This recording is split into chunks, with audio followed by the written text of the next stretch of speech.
now I'm going to take you through the on-farm management practices that we followed on farm. So because we had so many high positive cows, we had to retain a group of positive cows on farm. So this is how we manage these cows. First of all, these positive cows were tagged with a red ear tag in their left-hand ear, as you can see in this slide here. This was really to inform our workers on farm of these cows and make the management decisions of, having a separate springer mob or not retaining their colostrum milk or all sorts of things like that. These cows were also mated to a terminal sire. We didn't want any risk of retaining a calf out of these positive cows. Also, we formed a new springer mob at calving time, and these positive cows were farmed in this little mob. And this was just to prevent any mismothering of a calf from a negative Johne's disease cow accidentally suckling these cows. And also just to try and minimize the mismothering of who had which calf, and which calf should be put on the bobby calf trunk. When these cows came through the colostrum mob, their colostrum was dumped. We didn't want any risk of that colostrum being used in the calf rearing system. And their calf, as soon as it was fit enough, it was put on the bobby calf truck. No risk of keeping that calf in our system. The suspect group is still an important group to keep a bit of a focus on. Some of these cows are just the unlucky cows that have been herd tested after a high positive cow in the herd test, and there's a little bit of contamination in the milk lines. Some of these cows are the next sort of group of positive cows and high positives. So it's still a very important group just to keep an eye on and make a bit of a group up in your mind of records of these cows when they are tested. We also do blood test these cows after each herd test, just to try and rule out whether they are suspects or some suspects can be positive cows when they come to a blood test. Around calf management, this is a very important step and it should not be underestimated. The calves were only fed colostrum from low-risk cows in our herd.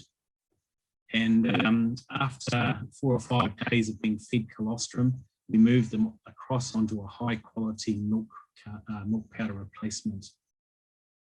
The calves, the heifer calves, were retained in our calf rearing barn and yard, and they were not allowed to go out onto the pasture and graze onto any pasture, and definitely not any effluent paddocks.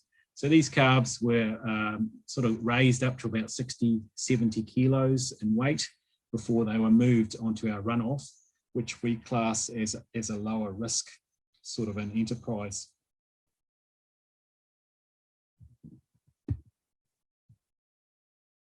Grazing dry cows, this is another important part. You remember in my first presentation, I said about those first cows that we discovered with Johne's disease, that they were moved to our runoff. And this was probably a bad decision looking back on it now, because these cows just moved to the runoff, started pooing and excreting MAP bacteria all around the runoff, which was probably taken up by the young stock there. So our policy now is not to graze any dairy cows on our runoff over their dry period. We keep them on the milking platform and just feed them extra supplement. We just want to reduce the risk of our young stock transmitting Johne's disease.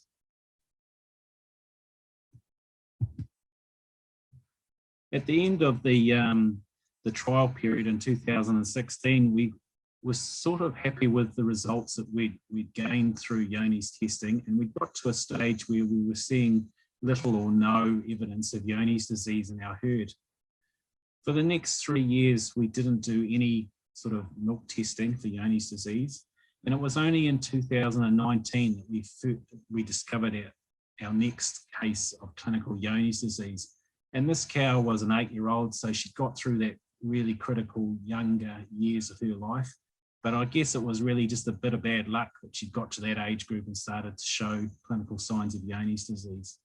This was really an incredible result after the years of a highly infected herd, and we sort of celebrated this as a great result. It was around 2020 that LIC came back to us and said, look, we'd like to just have a look at your farm as far as an effluent test is concerned. We'll take some samples and just see what the presence of Johne's disease in that sample is. And when they gave the results back of that test, it did show that Johne's disease was present. So we went back to an annual test, which is absolutely the minimum requirement that I believe for Johne's disease. And when we did test the cows there, we did discover about 13 cows over the whole 600 over the 2 farms that were in the high positive range. So definitely a disease that you cannot turn your back on. It's forever just bubbling along there underneath the surface. Just a few myths around Johne's disease. You know, a lot of people think if you cull a cow which has the chronic signs of Johne's disease, that you eliminate the issues on farm. And that's certainly not the case.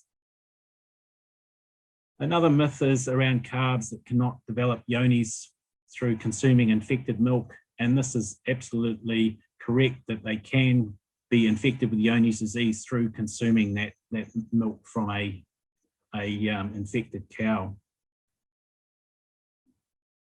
And also around calves cannot become JD positive from being born out of a cow with the disease.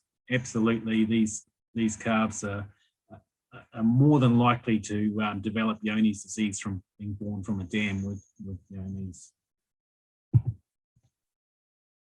I guess my slogan with Johne's disease is, if you've got it on farm, for goodness sake, admit it, own it, and address it. You're not alone with having Johne's disease on farm, and you know, at least 54 to 60% of New Zealand farming operations have it. There is no better time to start addressing Johne's than now. So I'd just like to thank you for listening in, and I've been privileged to be able to share my experience with Johne's disease with you.